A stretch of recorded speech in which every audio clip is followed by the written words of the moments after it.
Uma saudação muito especial a todos aqueles que estão aqui no chat, no superchat, acompanhando pelo Twitch TV, pela TV mesmo. Uma saudação muito especial, um bom dia muito especial. Mas eu antes de comentar os números, gostaria de comentar uma coisa. Eu acho que nós estamos, talvez, cometendo um grande equívoco, que é o seguinte: achar que nós tivemos uma eleição e que nós tivemos uma campanha eleitoral e que nós estamos na festa da democracia. Isso é um pressuposto que precisa ser colocado de lado, porque, a meu ver, nós estamos aceitando um jogo viciado. Nós temos um Tribunal Superior Eleitoral que virou um partido político trabalhando por um candidato. Estão aí os fatos, não é preciso inventar nada. As pessoas, foi o próprio presidente que disse isso, as pessoas que fizeram essa vergonha e esse escândalo que foi soltar o Lula e torná-lo elegível, são as mesmas que controlaram o sistema eleitoral e que perseguiram de todos os modos o presidente da República. Desculpe, mas eu escrevi há uns dias atrás uma coisa. Um presidente da República, no exercício das suas funções, faz uma reunião com embaixadores, mostra aos embaixadores uma investigação que está sendo feita pela Polícia Federal e é multado por isso. E é obrigado a tirar essa live das redes sociais. Vocês acham isso normal? Vocês acham isso que é Estado de Direito? Enquanto que o ministro do Tribunal Superior Eleitoral ilegalmente se reúne com embaixadores para eles interferirem na eleição.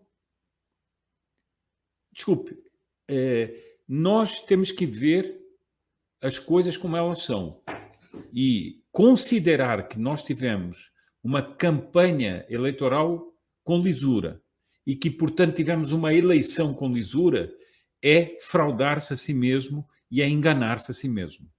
Isso é o primeiro ponto. E digo mais, foi com atitudes assim, aceitando essa quebra das regras, que a Venezuela chegou onde chegou. Porque as pessoas foram aceitando e terminaram onde terminaram. Bom, esse é o primeiro ponto. Segundo é das pesquisas. Como é que nós podemos admitir que pesquisas tenham feito essa manipulação gigantesca, que é uma verdadeira fraude à democracia? Eu vou só dar um exemplo. O Paulo Eduardo Martins devia estar neste momento eleito ao Senado, mas por uma manipulação das pesquisas, ele não foi eleito. Eu pergunto, isso é uma fraude à democracia ou não é uma fraude à democracia? Agora eu pergunto, tivemos realmente uma eleição e uma campanha eleitoral? Ou nós estamos fingindo que tivemos? Bom, então eu gostaria de dar o seguinte, eu ontem vi a lista dos institutos para presidente, erros de 18%, eles davam 18% de diferença. Um deles, já não lembro se era o Datafolha ou o IPEC, dava 18% de vantagem ao Lula sobre o presidente Bolsonaro. Desculpe, isso é o quê? Eu estava agora, por acaso, enquanto estava me arrumando, estava ouvindo uma live do Eduardo Bolsonaro com o Ferri. O Ferri é um analista e ele fez análise das porcentagens e ele foi das pessoas que cravou uma porcentagem para o Bolsonaro muito, muito perto do que ele teve. Ele estava mostrando, quer dizer, nós temos uma manipulação gigantesca. Você sabe que há muitas pessoas que só decidem os votos na última hora, em função, muitas vezes, do que está apresentado pelos institutos de pesquisa. Agora, eu pergunto o seguinte, eu acho muito bom que deputados, senadores estão falando de uma CPI dos institutos de pesquisa, mas essa CPI vai sair quando? Agora, nesse mês nessas 4 semanas que são do primeiro ao segundo turno, esses institutos de pesquisa vão poder voltar a mentir descaradamente, a fazer uma manipulação desgraçada. Isso é democracia? Eu pergunto o seguinte: como aceitar essa regra do jogo? Bom, esse seria o primeiro comentário que eu queria fazer. Portanto, é uma espécie de comentário prévio ao problema que nós estamos vivendo. Porque eu sei que é preciso ter muito cuidado com as palavras que nós usamos, mas eu achei e verifiquei muitas inconsistências nos números dessa eleição. Eu até, por acaso, tenho aqui eu queria ler aqui, assim, se fosse possível, um pequeno texto do Alexandre Garcia. Quem vota no Mourão, no Onyx, no Astronauta, no Tarcísio, no Rogério Marinho, no Magno Malta, na Damares, na Bia, na Zambelli, no Gayer, na Teresa Cristina, no Pazuello, no Jorginho Melo, no Saif, no Dr. Irã, no Marcos Rogério, no Zema, no Moro e no Deltan, no fim, registra 13. Este é uma pessoa que é um veterano do jornalismo político. Uma pergunta que ele faz.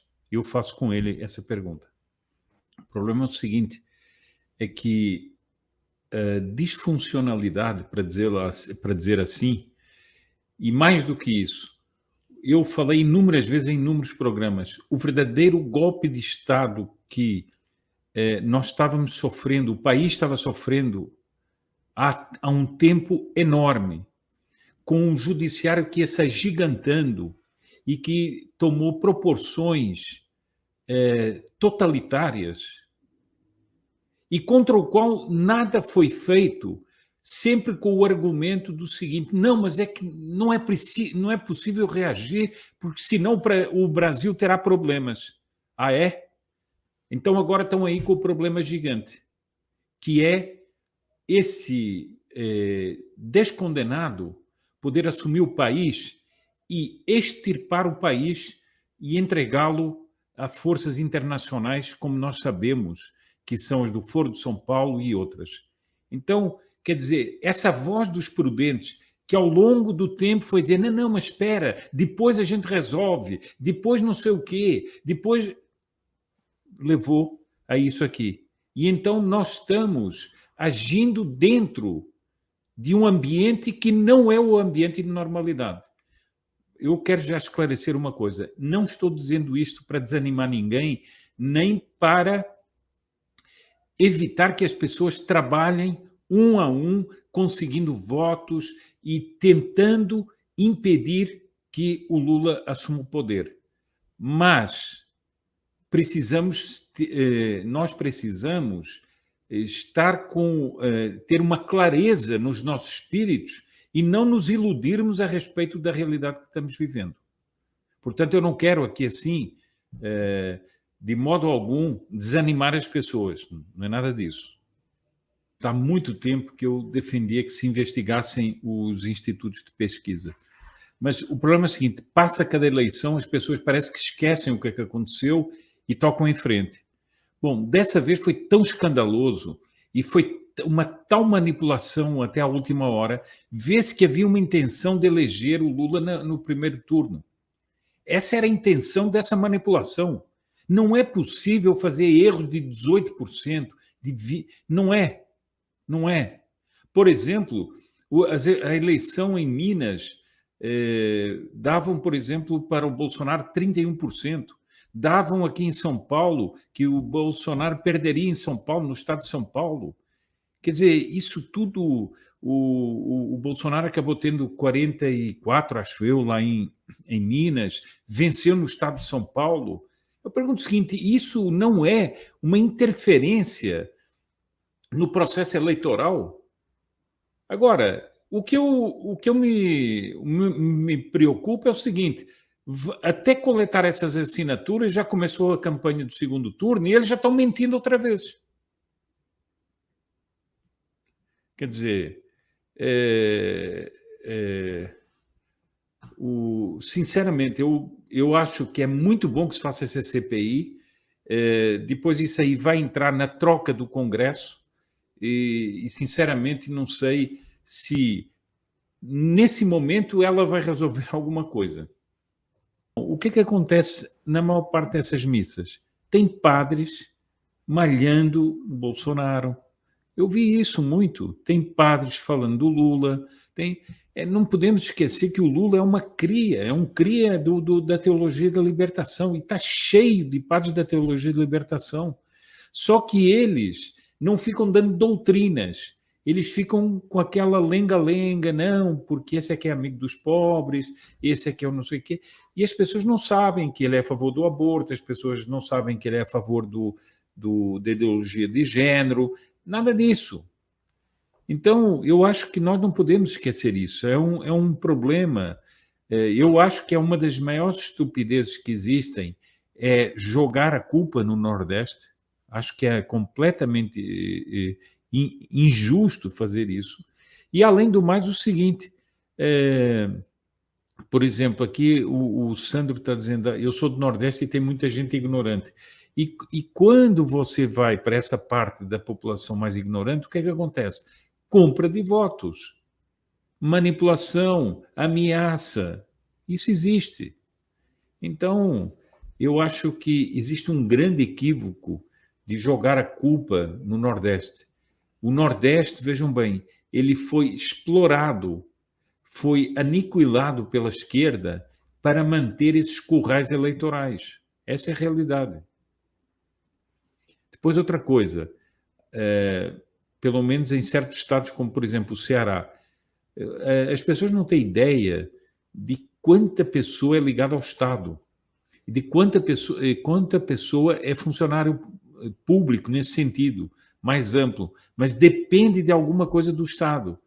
E isso forma uma mentalidade.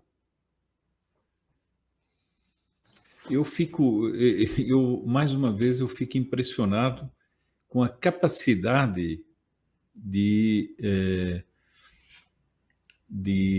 força eleitoral do Bolsonaro.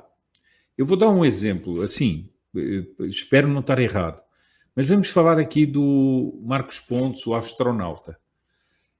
Ele é uma pessoa com capacidade, uma pessoa que participou de programa espacial.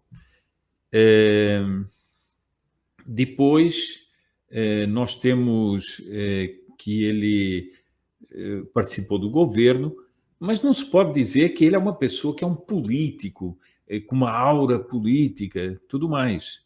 Eu, sinceramente, não é por causa dos institutos de pesquisa, mas eu nunca acreditei que ele fosse vencer a disputa pelo Senado.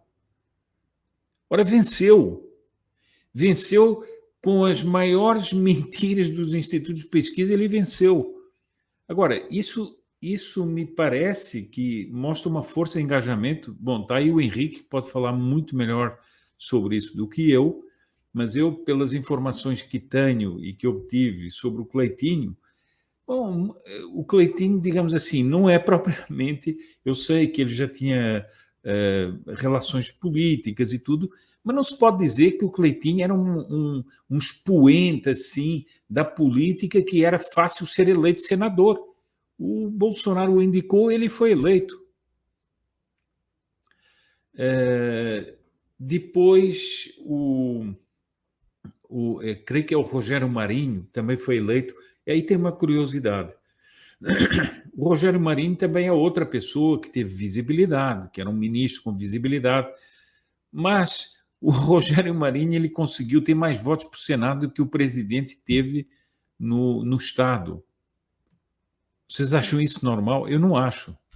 Uma pessoa que tem essa força de impacto de eleitoral, de designar até pessoas, por vezes, ou desconhecidas ou como tal, ele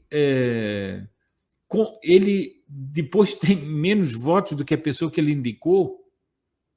Sinceramente, eu vejo uma força gigante do Bolsonaro, porque é isso que eu vejo, uma força gigante do Bolsonaro, e uma força gigante que não se reflete depois na disputa presidencial. Por isso é que eu continuo a dizer o seguinte: há uma inconsistência nisso. Nós temos bem diante dos olhos muitas coisas. Talvez não tenhamos inteiramente uma liberdade de palavra, né? Então, essa é a realidade que nós estamos vivendo. Agora, eu queria, mais uma vez, a todos aqueles que ouvissem essa live, que de modo algum, uma realidade que nós estamos aqui, ou analisar uma realidade, não é de modo algum lançar no desânimo. Pelo contrário, o problema não é só o Bolsonaro, o problema é o Brasil. Nós temos que fazer tudo para que o Brasil não caia nas mãos de gente como o Lula e todos os seus cupinchas, que entregarão o país para Foro de São Paulo, para influências globalistas, que farão tudo para entregar a Amazônia, internacionalizar a Amazônia e outras coisas do género. Então, eu acho que nós não podemos ter desânimo. Precisamos batalhar de uma maneira clara, indo atrás das pessoas, esclarecendo, dizendo às pessoas, e sobretudo, eu digo uma coisa, fala-se tanto do Nordeste, esclareçam católicos que são enganados, que acham que não tem nada de mal votar no PT. Pois esclareçam-nos que isso é uma aberração.